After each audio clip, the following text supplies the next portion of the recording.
Welcome to the Get Over Yourself podcast. This is Brad Kearns.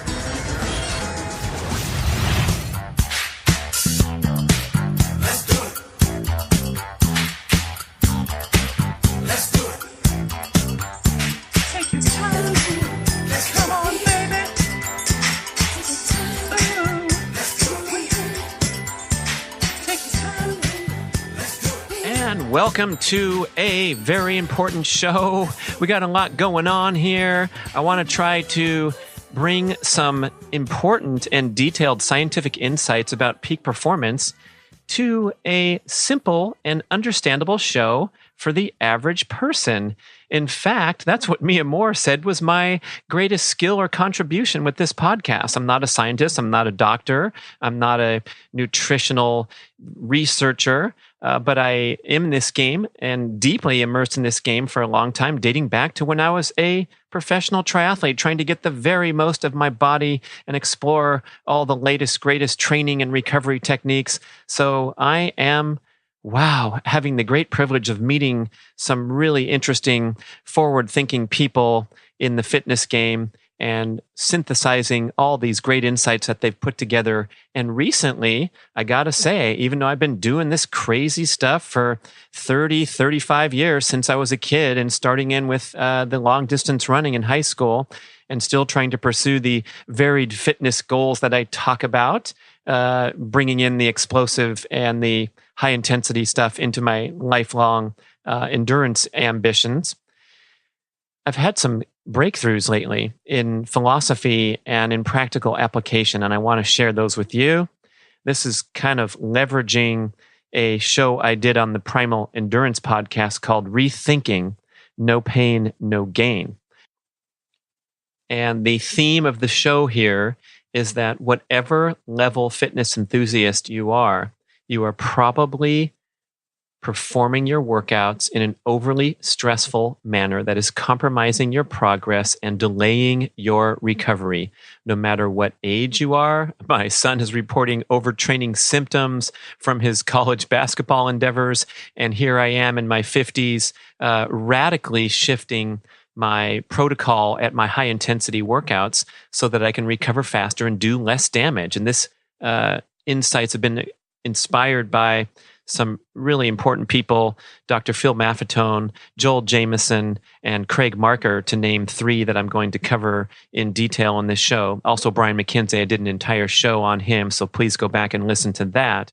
Joel Jamieson is the purveyor of this rebound workout philosophy where you can do workouts that actually speed recovery, enhance the recovery process by doing unique protocols in the gym, and also promoting this scientific concept of the constrained model of energy expenditure, where you have to focus and put recovery as the central focus of your training rather than the actual workout output, because recovery requires energy in and of itself. We'll have an entire show with him coming up after this recording. Brian McKenzie's show was kind of him taking off on these new exciting directions of cold and heat therapy and breathing practice as a centerpiece of athletic training rather than a cute little sidelight. So that was what interesting thing I took out of his show. And of course, Dr. Maffetone, listeners of the Primal Endurance podcast can reference several shows with him. He's the longtime pioneer of aerobic training and balancing health with fitness. And I was talking to Maffetone recently about my high-intensity efforts and my desire to put my body under resistance load so I maintain my bone density and delay the aging process. And I'm like, man, I get sore a lot. I do these great workouts. I feel great. And then I'm sore for days after. And he said, that's a bad deal. That's muy mal noticias. No bueno. You shouldn't be getting sore over and over. Of course, once in a while, when you go water skiing or do something unusual, the unusualness of the activity, even if you're in great shape, you're going to get sore from doing something simple if you haven't done that exact activity. But the delayed onset muscle soreness from a stressful strength training session implies that your muscles have been damaged and are going to be weaker for a couple days after that workout. So if you're going and doing a couple high intensity sessions a week and you're sore for a couple days after each workout, all of a sudden your muscles are weaker for a long duration period of the week. So that's not a good thing. So I'm trying to get to the point where I do workouts that will build my fitness, delay the aging process, enhance my explosiveness, enhance my endurance without that downside of the high stress impact of these workouts that are too tough, too strenuous. What happens after those is you get tired, you feel depleted, and you have a tendency to consume more calories and be lazier throughout the day as a consequence of that overly stressful workout. This is known as the compensation theory of exercise, and it can be counterproductive to many people's main goal, which is to achieve and maintain ideal body composition, to keep the fat off from the intense training. And it simply doesn't work. It's a vicious cycle where you become overstressed, you overeat, you undermove because you're too tired from your overly stressful training program. And believe me, I lived this for an entire decade when I was training so hard as a professional triathlete that I did little else in my life. And my favorite anecdote was how I drove 0.6 of a mile to my mailbox every single day to get the mail. Just because I'd ridden 53 miles or 84 miles that day, or ran 12 and swam for an hour and a half. So why should I bother throwing on a light backpack and walking to the mailbox, or even so much as pedaling my bicycle there after having already ridden 84 miles? But it started to get ridiculous when you add up all the sedentary forces of someone who's supposed to be an active, fit athlete. So that's why we're emphasizing now the importance of regular everyday movement over just the delivery of a full workout log.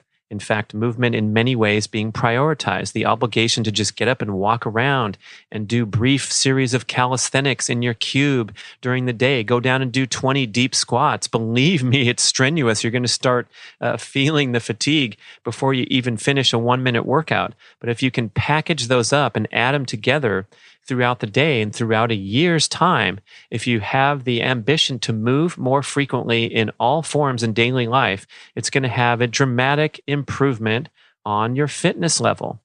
Fun stuff and easy to make these fitness gains. And Maffetone goes on to describe what he calls slow weights, and that is the routine engagement with a very brief, single set, single exercise strength training effort.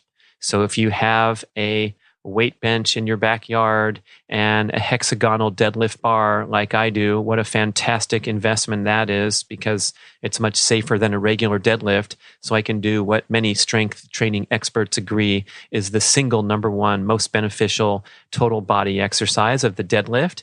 This thing's sitting in my backyard. So I can go out there and do a single set of 6 reps. And you want to pick a sensible weight.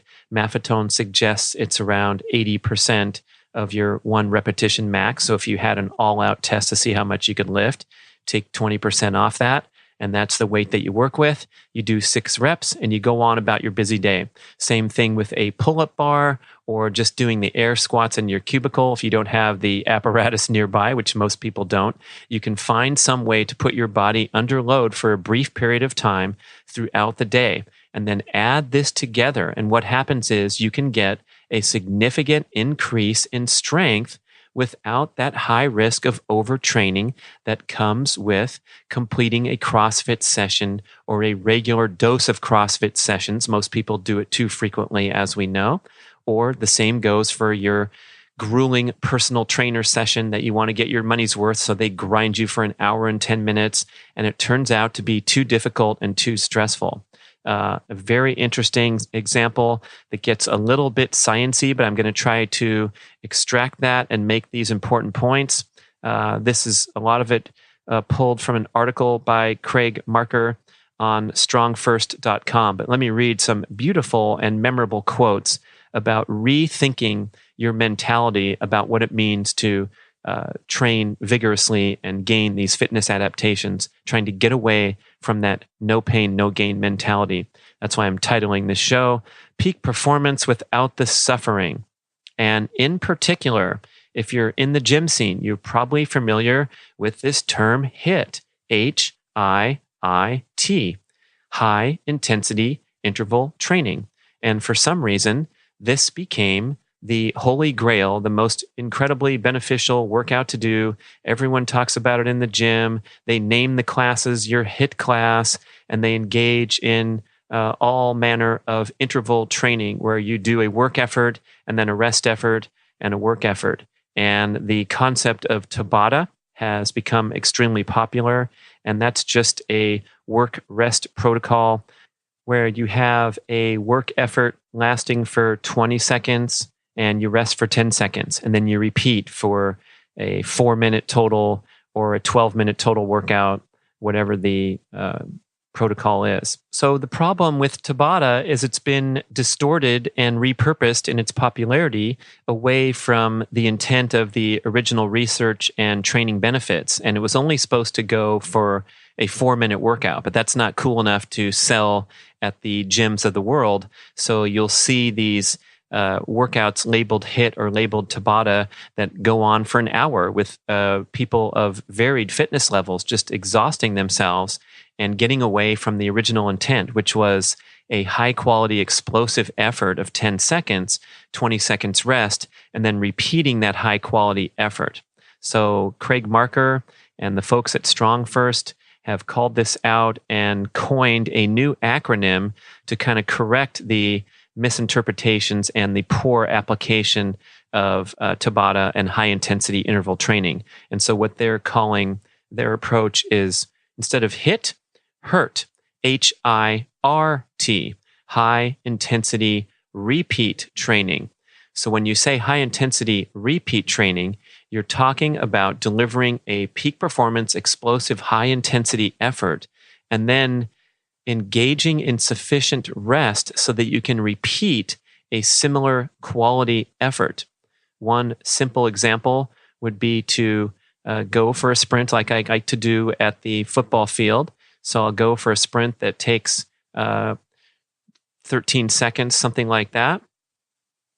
Let's say I time myself, and then my goal is to repeat that same quality of effort next time. So if it takes me 13 seconds to get from end zone to end zone, I'm going to rest appropriately enough so that I feel totally focused, motivated, and explosive to go on the next interval so that I can repeat another 13-second performance.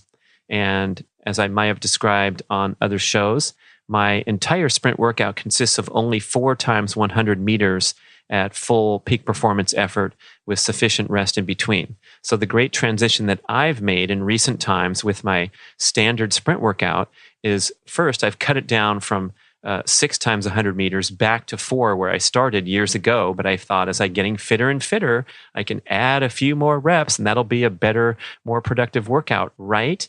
Not necessarily, because when we're talking about sprinting, the main goal here is we're going for hormone adaptation, the spike of stress hormones in the bloodstream, the hormetic stressor that's going to deliver a net positive benefit, make me more resilient for future sprint workouts and other forms of physical and also life stress. So it's not about quantity, it's about quality. So taking the quality back down to only 4 repeats. And then the second big revision adaptation I've made is to take my time and rest for a much longer period than I used to. Remember, I have this endurance base. I'm more of an endurance guy than an explosive guy. So I could easily wind it up and do another sprint after only 15, 20, 30 seconds rest. And then I'd do 6 of those. And guess what? That would turn out to be a pretty hard session. In fact, sometimes I would do a couple 200-meter sprints and then 4 times 100-meter, and that would package my workout. But there was very little rest happening throughout the workout. So the net effect of that, yes, it was an awesome workout, but it was a high-stress workout that required significant amount of recovery time afterwards due to the stress impact of the workout.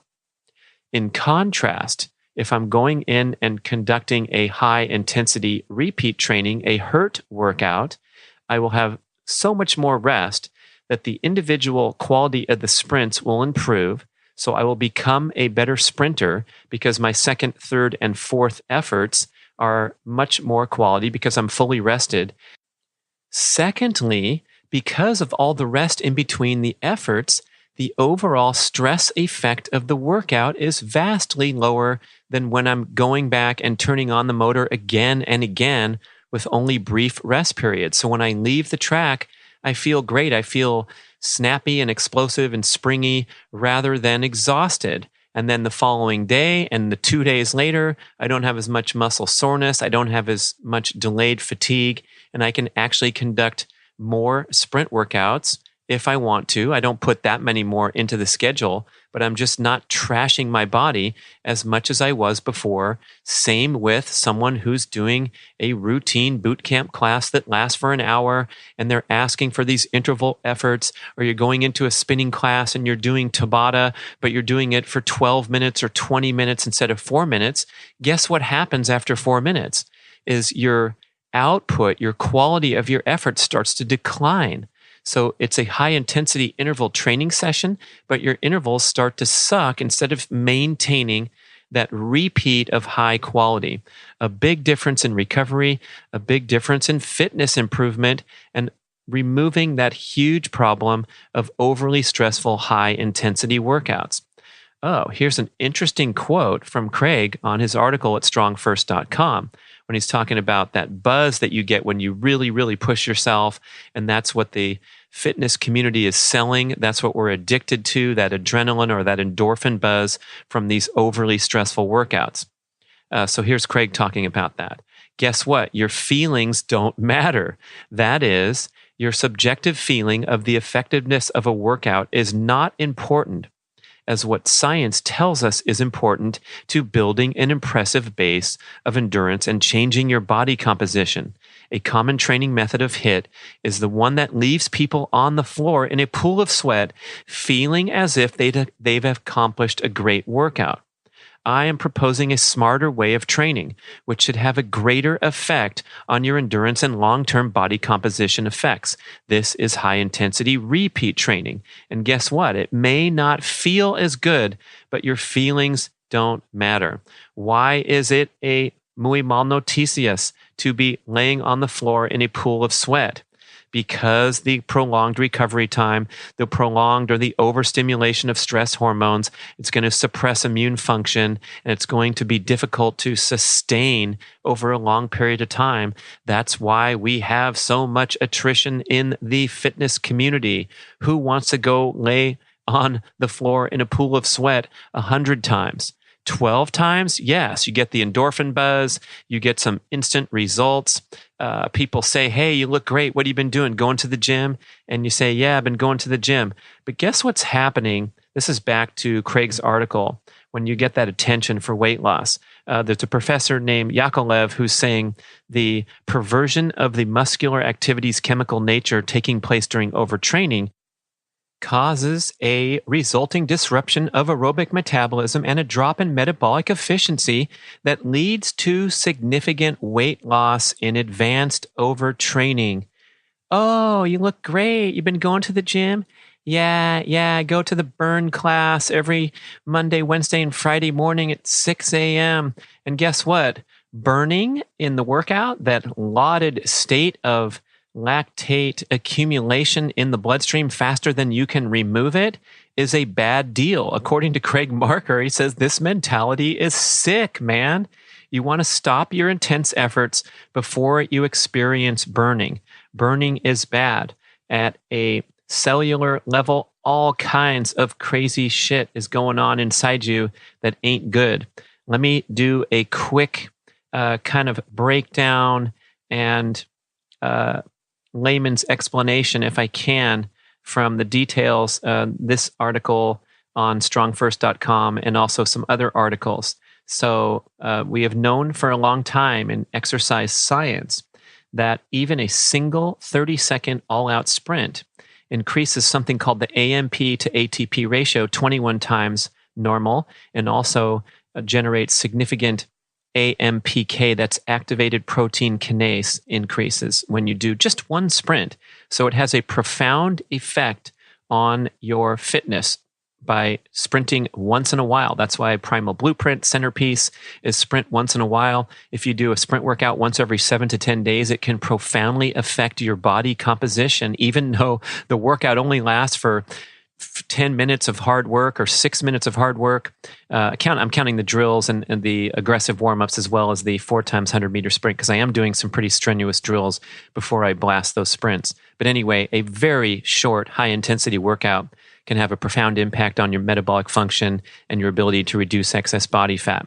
So when you have these 21-fold increases in AMP to ATP ratio and AMPK activation, this is a sign of impending or upcoming mitochondrial growth. So the desired effect of a high-intensity workout is to stimulate mitochondrial biogenesis. That is the development of new mitochondria. These are the energy-producing power plants located inside of almost all of your cells. So if you envision your body as an energy-generating organism, you are adding solar panels to your solar field there. So you're making more energy, and also you're making it more cleanly when you have good mitochondrial function. So trying to stay with the big picture theme here. I don't want you to get lost in the science, but we've known for a long time that these 30-second sprints deliver huge benefits. But here's the current thinking, the nitty-gritty details.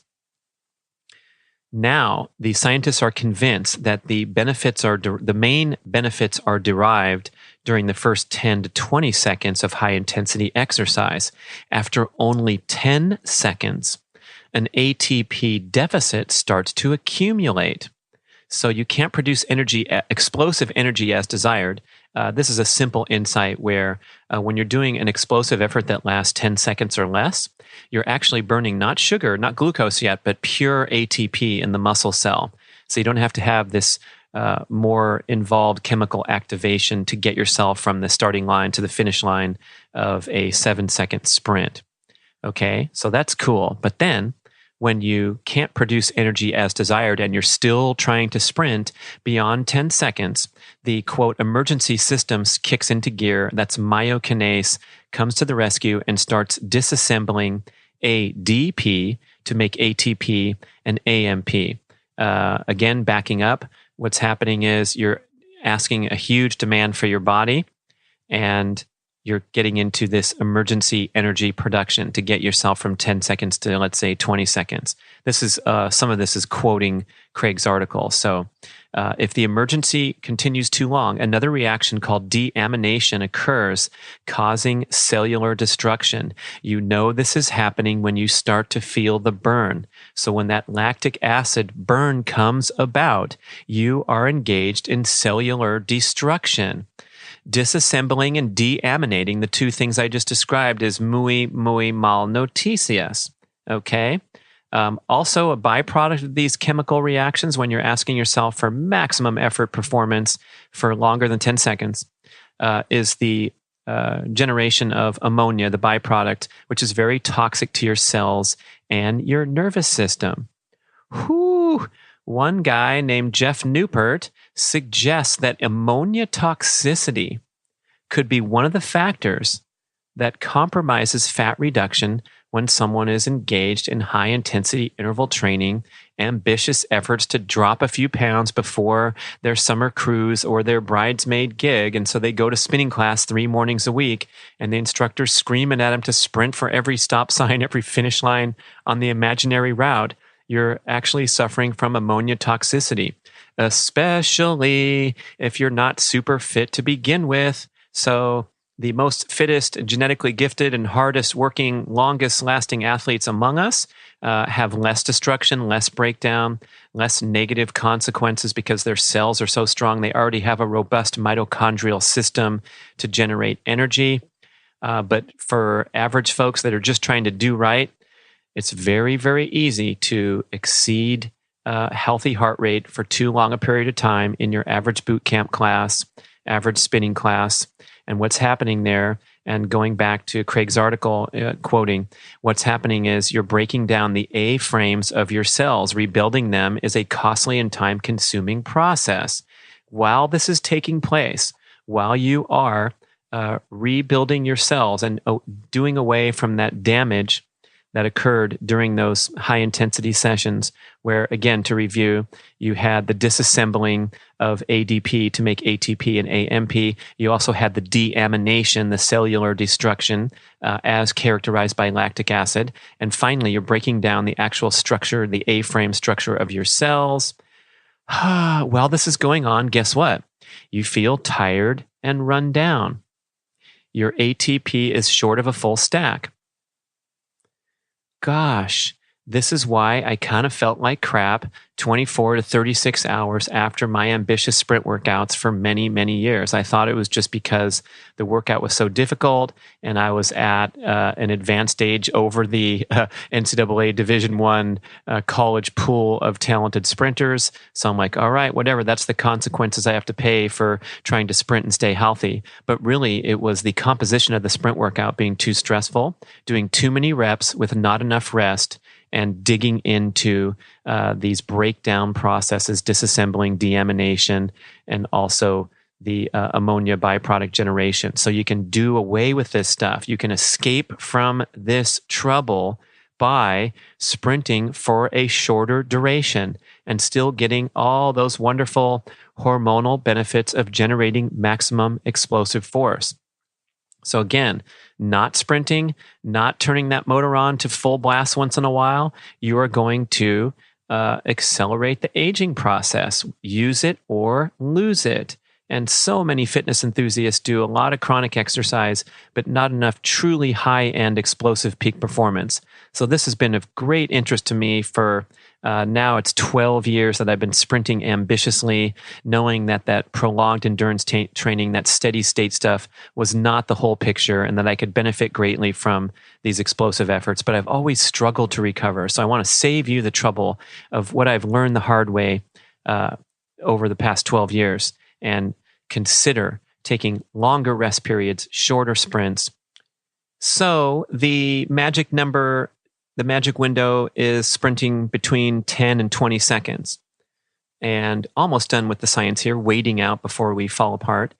This is where Craig Marker says you're giving your finest effort to sustain your output while your heavyweight energy pathway is fading, but before the acid levels become high enough to ruin everything. So timing is everything. Tone it down. And I'm also going to say that if you're doing high impact sprinting, such as running, as opposed to pedaling on a bicycle, you can work with shorter time durations just because of the increased degree of difficulty that running presents versus, let's say, swimming or bicycle riding. And we have so much support for this type of philosophy. This is not just new crazy stuff. Charlie Francis, one of the greatest sprint coaches of all time. Unfortunately, his name was tarnished a bit because he was Ben Johnson's coach and a central figure in the doping scandal that emerged at the 1988 Seoul Olympics, but a renowned coach of Olympic world record-holding sprinters, a great sprinter in his own right back in the day. He was known to maximize rest intervals so that each sprint could be better or at least the same as the sprint before. He wanted athletes to repeat their performance, not watch it degrade in front of their eyes. That is the sign of a destructive workout rather than an optimal one. He had his sprinters sometimes resting for 10 minutes in between these short sprints, whether it was 60-meter bursts or whatever they were doing on a particular workout day. So try it out. I'm going to give you a nice, clean summary of everything. The key components to high-intensity repeat training. Thank you, Craig Marker at strongfirst.com. If you're into this stuff, of course, go look at the website and get into the more details of the science that I skimmed over. But I wanted to present this show to the general listening audience because so many of us are screwing this up and going into the gym well-intentioned and getting slammed. Oh my gosh.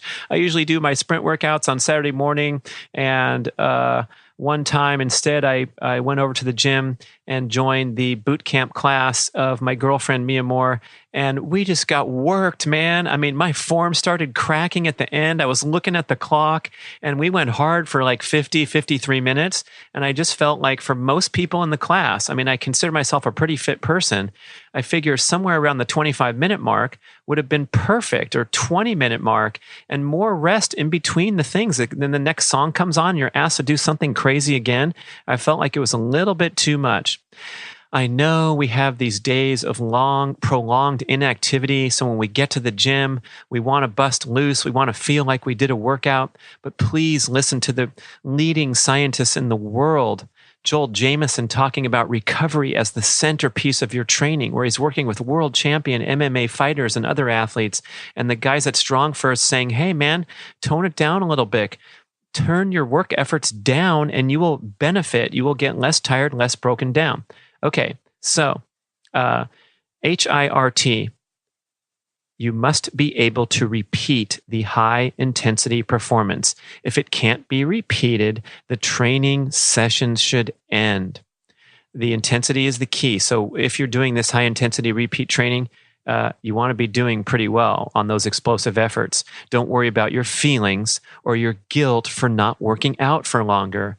Even smart guy here who's talking about this stuff, I had to come to grips with the fact that I was turning my workout down from 6 times 100 to 4 times 100, almost an embarrassingly minimal workout. I mean, we used to go out there as triathletes and do 6 times 800 meters hard on the track, past anaerobic threshold pace, and then get on our bikes and pedal another 30 or 40 miles after that workout. Routine daily schedule, Tuesdays at Pepperdine in Malibu, man.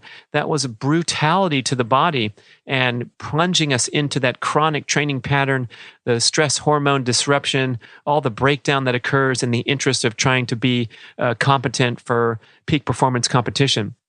If I had to do it all over again, rewind the clock, I would have just cut everything back by 10, 15, or 20% and reap the benefits on the race course, believe it or not. Hard to believe, but it's true. So if you can't repeat, get out of there. Make sure you're doing good, high-quality stuff. Here's the big one. Work duration should be between 5 and 15 seconds.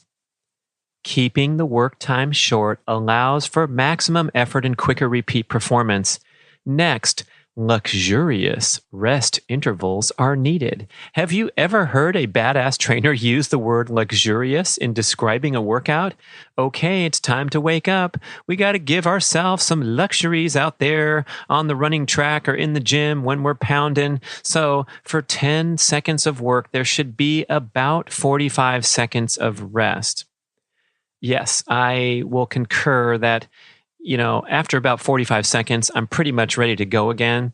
And going for 2 or 3 minutes of rest, then you start to kind of lose your pump, you lose your mojo. So the mental aspect is important here too, where you want to feel fired up and ready to throw down on the next interval. And no, I don't want to spend all morning at the running track taking 10-minute breaks between my sprints, but you just have to get to that mode where you truly are ready to go and you're not being pressured by the clock, by the Tabata clock ticking and someone yelling at you to go again when you're still catching your breath. In fact, that is a good sign when your respiration returns to near normal. And so if you're doing this in sort of a strength training protocol where you're doing maximum kettlebell efforts for 10 seconds, Craig says training every minute on the minute fashion works well here. So you're going to do 10 seconds of hard work and then rest till you see the top of the clock again. Cool, huh? Don't forget, pick exercises with less risk of injury, again I'm quoting, and the ability to maintain maximum power. Sprinting forms difficult for many people, and the power in a sprint, an actual running sprint, can be maximized only for the first few seconds, and then it's all about decelerating. Did you know that? Like when you're watching the Olympic 100 meters, and they say, here comes Usain Bolt, he's coming from behind, he's catching the leader, he's passing, and he wins. What's actually happening is he's decelerating less than the other athletes. No one is accelerating after the halfway point of a 100-meter sprint. Yes, it takes them 20 meters to stand up all the way and get into full speed. Some meters for momentum. I might be mistaken, but I believe the maximum miles per hour is clocked at around 60 or 70 meters on the 100-meter sprint. And so that final 30 meters, oh my gosh, it's just who can slow down the less. Pretty interesting, huh? So yeah, it's maintenance or stopping of deceleration, which is important after the first few seconds when you start to generate the maximum explosive power. Strong First recommends things like sled pushes or pedaling an exercise bike are much safer choices for the sedentary or the novice athlete. I will also say sprinting uphill is great because of the low impact, and you don't have to be moving quickly to say that you are quote unquote sprinting. It's just getting your maximum heart rate and maximum explosive output out of your muscles, okay? Okay, you still with me? You still with me? I know it's going to make you an outcast because most of the programming out there is not respecting this at all. They're just blasting you with HIIT workouts that will serve to tire you out, make you crave more food, especially quick energy carbohydrates, and be lazier both consciously and subconsciously throughout the rest of the day. Muy mal noticias. So kind of try to do your own thing or gracefully bow out halfway through a class or do whatever you need to do. Do the first 7 seconds of the programmed interval and then start spinning the easier gear, whatever it takes to honor this and try it out so that you don't have those repercussions. Thank you so much for listening.